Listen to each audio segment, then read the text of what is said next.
नमस्कार, स्वागत है आपका न्यूज टाइम के इस बुलेटिन में। आपके साथ मैं हूं ट्विंकल गुप्ता। तो चलिए नजर डालते हैं आज की हेडलाइंस पर। झारखंड के आवासीय विद्यालयों में नामांकन की प्रवेश परीक्षा का परिणाम घोषित। जिले से बाहर जाने वाले श्रमिकों को पंचायत सेवक के पास कराना होगा निबंधन। खनन विभाग की विदाई समारोह की पार्टी पर उठने लगे सवाल। झामुमो जिला सचिव ने की मामले की जांच की मांग। जिला खनन पदाधिकारी की लापरवाही के कारण पश्चिमी सिंहभूम जिले के लोग एक बार फिर कोरोना संकट से घिर गए हैं। करीब दर्जन भर लोग संक्रमण का शिकार हो गए हैं। इसके बाद भी जिला प्रशासन की ओर से पूरे मामले की कोई कार्रवाई नहीं किए जाने पर लोग सवाल उठाने लगे हैं। झारखंड मुक्ति मोर्चा के जिला सचिव सोनाराम देवगम ने एक वीडियो जारी करते हुए सवाल उठाया है। उन्होंने कानूनी कार्रवाई की मांग की है। 29 जून 2020 को थान उपनिदेशक की सेवानिवृत्ति पर विदाई समारोह का आयोजन किया गया था, जिससे काफी संख्या में पदाधिकारी, कर्मचारी और कॉरपोरेट जगत के लोग शामिल हुए थे। कार्यक्रम के वीडियो को जारी करते हुए सोनाराम देवगम ने कहा कि जिला खनन पदाधिकारी ने विदाई समारोह आयोजित कर चाईबासा के साथ साथ पूरे जिले को कोरोना संक्रमण के खतरे में डाल दिया है, लोगों की जिंदगी के साथ खिलवाड़ किया है। सोना ने कहा कि विदाई समारोह में सामाजिक दूरी की धज्जियां उड़ाई गई। अधिकांश लोगों ने सही तरीके से मास्क तक नहीं पहना था। फिलहाल सभी तरह के सरकारी, गैर सरकारी आयोजन, राजनीतिक और सामाजिक कार्यक्रम पर रोक है। शादी और अंतिम संस्कार के लिए भी निश्चित संख्या से ज्यादा लोगों की उपस्थिति वर्जित है। तो फिर इस समारोह का आयोजन कैसे हुआ? समारोह की अनुमति किसने और कैसे दी? यह जांच का विषय है। सोना देवगम का कहना है कि इस मामले में जिम्मेदारी तय होनी चाहिए। जिला प्रशासन को इस पर संज्ञान लेना चाहिए। यदि कानूनी कार्रवाई सबके लिए बराबर है तो जिला खनन पदाधिकारी के खिलाफ सुसंगत धाराओं के तहत मामला दर्ज होना चाहिए। जब इस मामले पर चाईबासा के एसडीओ परितोष कुमार ठाकुर से बात की गई तो उन्होंने क्या कहा, आप खुद सुनिए। उस समारोह के बारे में ऐसे कुछ मतलब हम लोग उसके बारे में कोई विशेष जानकारी नहीं है, क्योंकि हम लोग उसमें शामिल नहीं थे। तो अभी जो बातें आ रही हैं विभिन्न स्रोतों से आ रही हैं, उसकी पुष्टि या कोई ऐसी बात नहीं है। संख्या वगैरह के बारे में भी जानकारी हम लोग को ऐसी नहीं मिली है कि इतनी बड़ी गैदरिंग थी। छोटे लेवल पे का आयोजन था, लेकिन संख्या के बारे में हम लोग पक्का नहीं जान रहे हैं। वही तो अभी क्या हुआ कि जो हमारे, ये तो बात सही है कि माइनिंग ऑफिसर के स्तर पे जैसे उनको पॉजिटिव निकलने के बाद माइनिंग ऑफिस के ही ज़्यादा लोग पॉजिटिव आ रहे हैं। और उसमें अब चूँकि माइनिंग ऑफिस एक ऑफिस है, वहाँ एक आदमी पॉजिटिव होगा तो उसके संपर्क में बाकी लोग आएंगे। अब फाइल ही कोई छुआ है, दूसरे आदमी को दे दिया प्यून को ले जाने के लिए, तो वहाँ भी संक्रमण हो रहा है, क्योंकि कुछ प्यून भी हुए हैं। और अभी उसकी कार्रवाई जो पॉजिटिव आ रहे हैं उन लोग को हॉस्पिटल में उन लोग का इलाज हो रहा है, और उनके कांटेक्ट में जो आए हैं उन लोग को कंटेनमेंट जोन बना के उन लोग को वहाँ रखा गया है और उन लोग की भी जांच की जा रही है। कोविड-19 के कारण जारी लॉकडाउन से देश के विभिन्न राज्यों से पश्चिमी सिंहभूम जिले में आए श्रमिक व्यक्तिगत रूप से कहीं जाना चाहते हैं या रोजगार ढूंढना चाहते हैं तो वो अपने पंचायत क्षेत्र के पंचायत सेवक के पास निबंधन पत्र भरने के बाद ही जाएंगे। इसके लिए जिला प्रशासन की ओर से पंचायत सेवक को लाल और हरा प्रपत्र उपलब्ध कराया गया है। उपायुक्त अरवा राजकमल ने कहा कि जिले में 27,000 प्रवासी श्रमिक वापस आए हैं, जिसमें 22,000 श्रमिकों का डेटाबेस जिला प्रशासन के पास उपलब्ध है। वापस लौटे श्रमिकों की सुरक्षा झारखंड सरकार की प्राथमिकता है। वापस लौटे श्रमिक यदि रोजगार के लिए बाहर जाना चाहते हैं तो पंचायत सेवक के पास उपलब्ध सरल प्रपत्र के माध्यम से अपना आधार कार्ड, रोजगार का आमंत्रण, गंतव्य स्थान की सूचना और संपर्क सूत्र उपलब्ध कराएं। उपायुक्त ने कहा कि 5 या 10 व्यक्ति एक साथ जाना चाहते हैं तो आपको एक लाल कार्ड जारी किया जाएगा। सूचना देना चाहता हूँ, आप सभी अवगत होंगे कि कोविड के लॉकडाउन के दौरान हजारों की संख्या में इस जिला में प्रवासी मजदूर आए।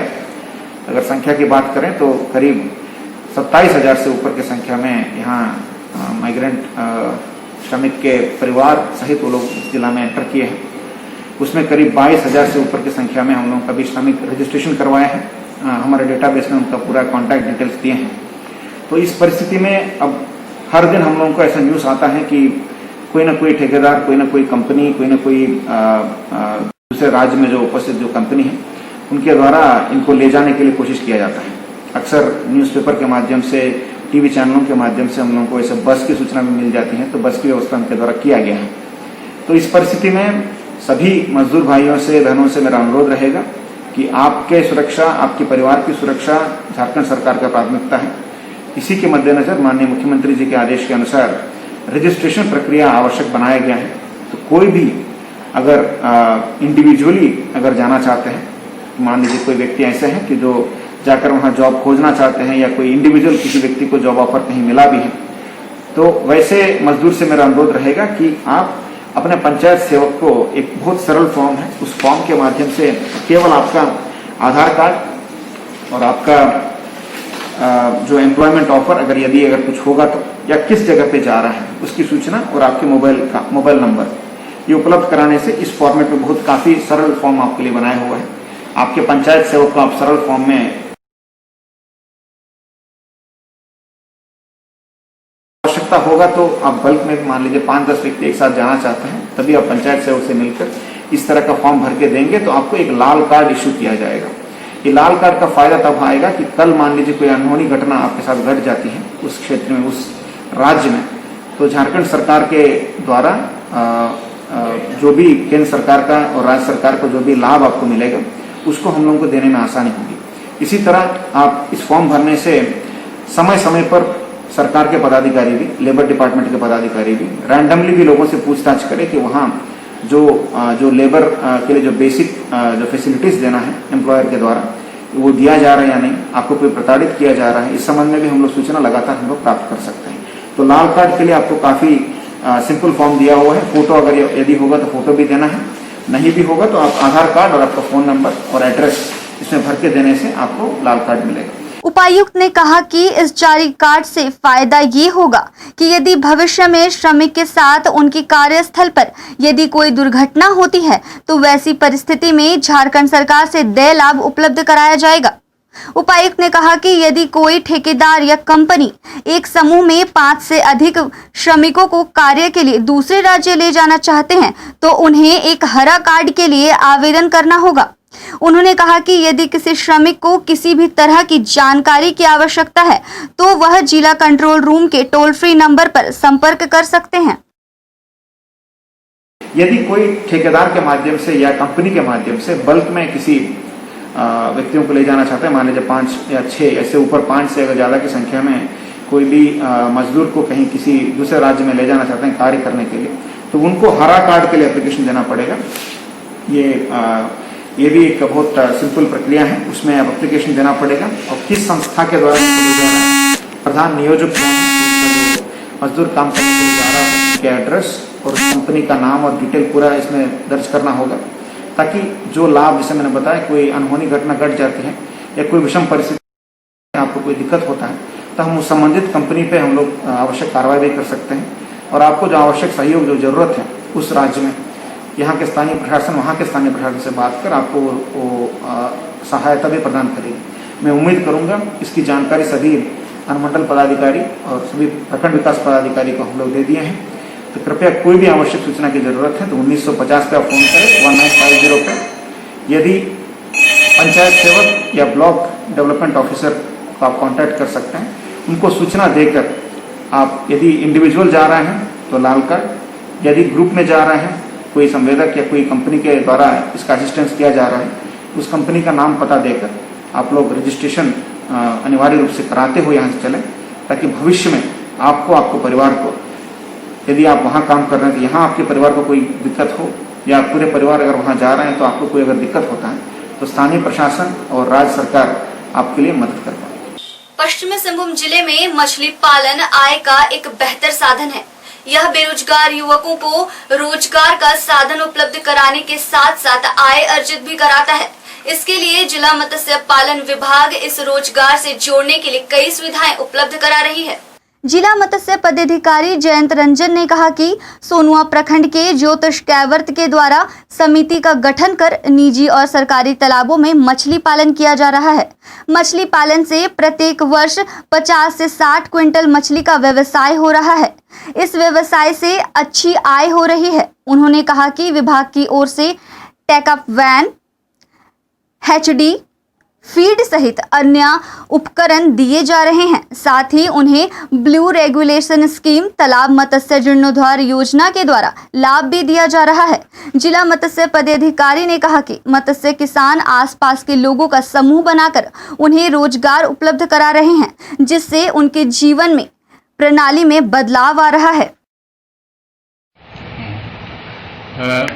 जिला में बहुत सारे प्रोग्रेसिव फार्मर हैं जो प्रगतिशील किसान बहुत अच्छा मछली पालन में कर रहे हैं और उससे उनका अच्छा आय हो रहा है, जिससे अपना जीवन स्तर को सुधार रहे हैं। उसमें एक ऐसे ही ज्योतिष कैवर्त हैं जो सोनुआ के हैं, वो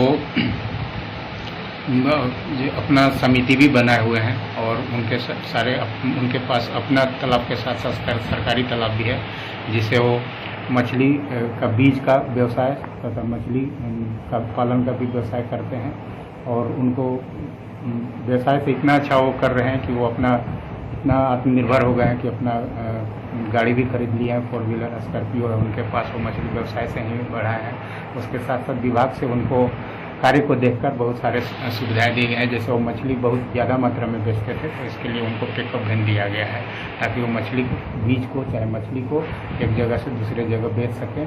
और उनको एक हैचरी भी दिया गया है जो मत्स्य बीज का उत्पादन करेंगे भविष्य में, तो हैचरी भी इस साल से हम लोग उसको ऑपरेट करने वाले हैं और वो अपना मतलब व्यवसाय से अपने भाई लोग को भी सपोर्ट करके पढ़ा रहे हैं और अपना परिवार को अच्छा से देखभाल कर रहे हैं। लगभग इससे 15-20 लाख आमदनी उनको हो जाता है। देखिए हमारे एक तो हम लोग को ब्लू रेवोल्यूशन स्कीम बोलते हैं, नीली क्रांति के तहत से उसके, और साथ साथ हम लोग का तालाब मत्स्य विकास का जीर्णोद्धार एक होता है, उसके तहत उसके दौरान हम लोग उनको दिए हैं। देखिए उनको ढेर सारे हम लोग दिए हैं सपोर्ट, जैसे कि मतलब कि पिकअप वैन दिए हैं तो उनमें उनको हम लोग 60% अनुदान दिए थे लगभग, तो लगभग 3-3.5 लाख का अनुदान था। उसके बाद हैचरी जो है लगभग फुल 12-13 लाख का स्कीम था, तो विदाउट सब्सिडी मतलब उनका कोई अंशदान नहीं है, फ्री ऑफ कॉस्ट है, पूरा गवर्नमेंट की तरफ से दिया गया है। इसके साथ साथ मतलब तालाब में मछली व्यवसाय के लिए जैसे फीड और सीड्स तो 90% सब्सिडी पर उनको दिया जाता है। झारखंड की शान महेंद्र सिंह धोनी के जन्मदिन के अवसर पर जगदलपुर के धोनी फैंस क्लब के सदस्यों ने रक्तदान कर जन्मदिन मनाया। चाईबासा सदर अस्पताल स्थित ब्लड बैंक में मंगलवार को धोनी फैंस क्लब के 20 सदस्यों ने रक्तदान किया। धोनी के जन्मदिन पर किए गए रक्तदान को इन सदस्यों ने देश के शहीद वीर जवानों एवं हाल ही में आत्महत्या करने वाले बॉलीवुड एक्टर सुशांत सिंह राजपूत को समर्पित किया। धोनी फैंस क्लब द्वारा चगदरपुर द्वारा हर साल धोनी के जन्मदिन पर चगदरपुर में रक्तदान शिविर आयोजित किया जाता रहा है, परंतु इस साल कोरोना के कारण शिविर का आयोजन नहीं हो सका था। शिविर का आयोजन नहीं हो पाने के कारण इन सदस्यों ने चाईबासा स्थित ब्लड बैंक में आकर परंपरा का निर्वाह किया। ब्लड डोनेटर ग्रुप के तरफ से चगदरपुर से चाईबासा आए हैं ब्लड डोनेट करने के लिए। धोनी की जन्मदिन की उपलक्ष्य में हर साल हम चगदरपुर में शिरडी साई भक्त मंडली और धोनी क्लब के सहयोग से एक रक्तदान शिविर का आयोजन होता आ रहा था। इस कोरोना महामारी के काल के दौरान सोशल डिस्टेंसिंग और कुछ नियमों का उल्लंघन ना हो जाए, इसी वजह से इस साल हम कैंप नहीं लगा पाए चगदरपुर में। इस दिन में हर साल हम लोगों को कुछ अच्छे कार्य करने की दिल में सोच रखते हैं, तो इसीलिए हम हमारे सभी भाइयों एवं मित्रों के साथ में चगदरपुर से चाईबासा आए हैं ब्लड डोनेट करने। और ये रक्तदान शिविर हमारे देश के उस वीर जवानों जो शहीद हुए हैं उनको समर्पित करते हैं हम। और सुशांत सिंह राजपूत जो हमारे बीच अब नहीं रहे, एक बहुत ही अच्छे कलाकार जो धोनी का किरदार निभाए थे बहुत ही बेहतरीन तरीके से, उनके सम्मान में और हमारे देश के वीर जवानों के सम्मान में हम ये रक्तदान शिविर आज चक्रधरपुर से चाईबासा आके सम्मानित किया। धन्यवाद। क्या नाम कोविड-19 से सुरक्षित रहना है और दूसरों को भी सुरक्षित रखना है तो एक बार आप सदर बाजार स्थित राधिका में आइए। यहाँ आपको कोविड-19 से सुरक्षा प्रदान करने के लिए सभी सामग्री मिलेगी। कोरोना से बचाव के लिए आपको तरह तरह के मास्क और सैनिटाइजर मिलेंगे। इसके अलावा संक्रमण से बचाव के कई सामान राधिका में उपलब्ध हैं। यहाँ आपको PPE kit, hand gloves, foot operated hand sanitiser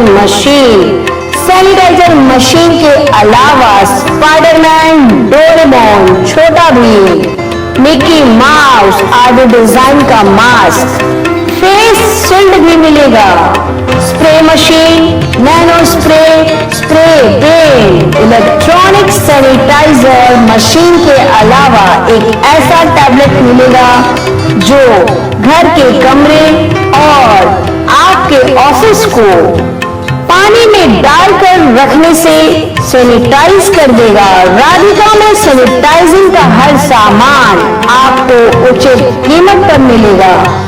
खुदरा और होलसेल खरीदारी के लिए आज ही पधारे राधिका में।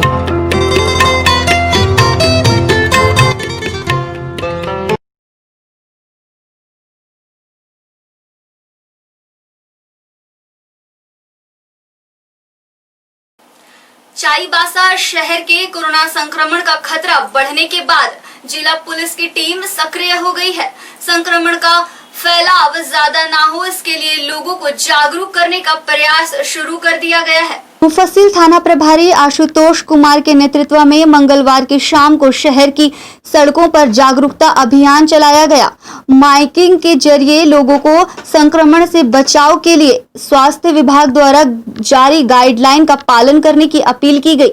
आम नागरिकों और दुकानदारों को विशेष सावधानी बरतने को कहा गया। पुलिस ने सभी लोगों को मास्क पहनने, सोशल डिस्टेंसिंग का पालन करने और हाथों को साबुन से धोने तथा सैनिटाइजर का प्रयोग करने की अपील की है। सम्मानित नागरिकों से यह अपील की जाती है कि कोरोना जैसी वैश्विक महामारी से लड़ने हेतु बचाव ही एकमात्र उपाय है। बचाव के 3 मूलभूत सिद्धांत है। नंबर 1, मास्क का प्रयोग करें और दूसरों को भी मास्क का प्रयोग करने हेतु प्रेरित करें। नंबर 2, सैनिटाइजर का उपयोग करें और दूसरों को भी सैनिटाइजर का उपयोग करने हेतु प्रेरित करें। और नंबर 3, सोशल डिस्टेंसिंग का पालन करवाएं। सभी दुकानदार भाई अपने दुकान के आगे बैरिकेडिंग करें। जगन्नाथपुर थाना क्षेत्र के वासुदेवपुर स्थित आम बागान में अंचलाधिकारी तृप्ति विजय कुजूर और स्थानीय पुलिस ने अवैध बालू भंडारण के खिलाफ छापेमारी अभियान चलाया। इस अभियान में 5000 CFT अवैध बालू जब्त किया गया। पुलिस अधीक्षक इंद्रजीत महता को सूचना मिली कि वासुदेवपुर के आम बागान में अवैध बालू का भंडारण किया गया है। सूचना पर जगन्नाथपुर अनुमंडल पदाधिकारी स्मृति कुमारी ने अंचलाधिकारी के नेतृत्व में छापेमारी दल का गठन किया। गठित टीम ने 5000 CFT बालू को जब्त कर वासुदेवपुर के मुंडा विनय पावर को सौंप दिया। पूरे मामले पर खनन विभाग को कार्रवाई के लिए प्रतिवेदन भेजा गया है। कराईकेला थाना क्षेत्र के नकटी गांव में अवैध शराब निर्माण को रोकने के लिए उत्पाद विभाग ने छापेमारी अभियान चलाया। छापेमारी के दौरान 1200 किलो जावा महुआ और 100 लीटर अवैध देशी शराब बरामद किया गया। उत्पाद विभाग ने नकटी गांव निवासी मुथु स्वामी के घर और आसपास के क्षेत्र में छापेमारी की। छापेमारी दल को देखकर मुथु स्वामी फरार हो गया। अवैध शराब निर्माता के घर पर तलाशी के दौरान नकटी नदी के किनारे 2 अवैध चुलाई भट्टी पाया गया। छापेमारी दल ने दोनों भट्टियों को ध्वस्त कर दिया। भट्टी के पास बरामद 12 किलो जावा महुआ, 100 लीटर अवैध शराब और 3 साइकिल को जब्त कर लिया गया। उत्पाद विभाग की ओर से भट्टी संचालक मुथु स्वामी और एक अन्य के खिलाफ झारखंड उत्पाद अधिनियम के तहत मामला दर्ज कर लिया गया है। नक्सलियों के खिलाफ अभियान चलाने के साथ साथ सोशल पुलिसिंग कर जनता का विश्वास जीतने वाले सीआरपीएफ का एक बार फिर मानवीय चेहरा सामने आया। नक्सलियों के खिलाफ गोलियां बरसाने वाले हाथ ने एक बार फिर दूरवर्ती क्षेत्र के 2 बेसहारा दिव्यांगों को सहारा दिया। सीआरपीएफ 60 बटालियन घोर नक्सली प्रभावित क्षेत्र के आराहासा गांव में वर्षों से सरकारी मदद की आस में बैठी एक दिव्यांग लड़की नीलिमा हेम्ब्रोम को सहारा देने का काम किया। मंगलवार को इस क्षेत्र में सर्च अभियान में निकली सीआरपीएफ की टीम के कमांडेंट आनंद जेराय ने व्हीलचेयर देकर मानवता की मिसाल कायम की। वहीं गांव के ही एक दिव्यांग युवक जेना हेम्ब्रोम को नाई किट देकर नाई की दुकान खोलने में मदद किया। दरअसल कुछ दिन पहले आराहासा गांव में सीआरपीएफ की 60 बटालियन ने सोशल पुलिसिंग के तहत कैंप लगाकर ग्रामीणों की इलाज किया था एवं उन्हें अन्य मदद पहुंचाई थी। वहीं बेसहारा दिव्यांग लड़की नीलिमा पर सीआरपीएफ के कमांडेंट आनंद जेराय की नजर पड़ी थी। उन्होंने नीलिमा से बात की तो पता चला कि एकमात्र व्हील चेयर के लिए जिला प्रशासन से पिछले कई वर्षों से मांग कर रही है, पर आज तक उसे नसीब नहीं हुआ। नीलिमा अपने बलबूते एक जगह से दूसरी जगह जाना चाहती है, इसके लिए उसे एक व्हील चेयर की जरूरत है। उस दिन नीलिमा से किया वादा सीआरपीएफ कमांडेंट ने मंगलवार को व्हील चेयर भेंट कर निभाया। कमांडेंट द्वारा दिए गए व्हील चेयर पर बैठते ही नीलिमा की आंखें भर आई और वो भावुक हो उठी। केंद्रीय रिजर्व पुलिस बल के आत्मनिर्भर दिव्यांगों को आत्मनिर्भर बनाने की पॉलिसी के तहत 60 बटालियन ने अपनी जिम्मेदारी का आह्वान करते हुए आराहासा करकुतिया गांव के जो है 2 दिव्यांग जो पिछले 20-22 दिन पहले एक हमारे ऑपरेशन के दौरान उनकी समस्या संज्ञान में आई थी, आज उनके ज़रूरत और उनके अपेक्षाओं को ध्यान में रखते हुए और सीआरपीएफ के जो पॉलिसी है लोगों को दिव्यांग को आत्मनिर्भर बनाने के तहत आज उनको एक महिला को जो है वो नीलिमा हेम्ब्रोम को ट्राईसाइकिल प्रदान किया और साथ ही जो जेना हेम्ब्रोम है उसको एक पूरे जीविकोपार्जन के लिए पूरे तरह के सामान उपलब्ध करवाए। इस संदर्भ में एक बात इतनी ही कहना चाहेंगे कि लोगों के लिए जो सीआरपीएफ जितनी तरह से मदद कर सकती है करेगी, करती रही है, आगे भी करेगी और चाहे वो दिव्यांग हो चाहे आम नागरिक हो उसको आत्मनिर्भर बनाने के लिए हमेशा सहयोग करती रहे। एकलव्य और आवासीय विद्यालयों के शैक्षणिक सत्र 2020-21 के लिए आयोजित चयन परीक्षा का परिणाम आज घोषित किया गया। मंत्री चंपाई सोरेन ने मुरहाबादी स्थित अपने आवास पर चयन परीक्षा परिणाम की घोषणा की। मंत्री ने कहा कि बिना शिक्षा के विकास नहीं हो सकता। झारखंड के हर परिवार के बच्चों को अच्छी शिक्षा देने के लिए विभाग कृत संकल्प है। चंपाई सोरेन ने कहा कि राज्य में पहले से चल रहे 7 एकलव्य विद्यालयों के अलावा 13 नए एकलव्य विद्यालय इस वर्ष खोले जा रहे हैं। कल्याण विभाग द्वारा 143 आवासीय विद्यालय चलाए जा रहे हैं। 81 विद्यालयों के कक्षा 6, 7 और 8 के कुल 4500 रिक्तियों के विरुद्ध नामांकन के लिए परीक्षा आयोजित की गई, जिसमें 85,525 विद्यार्थियों ने हिस्सा लिया। उत्तीर्ण होने वाले विद्यार्थी जिला कल्याण कार्यालय से अपना परिणाम प्राप्त कर सकते हैं। आज के लिए इतना ही। ताजा तरीन खबरों के साथ फिर हाजिर होंगे। तब तक के लिए न्यूज टाइम्स की पूरी टीम को दीजिए इजाजत। धन्यवाद।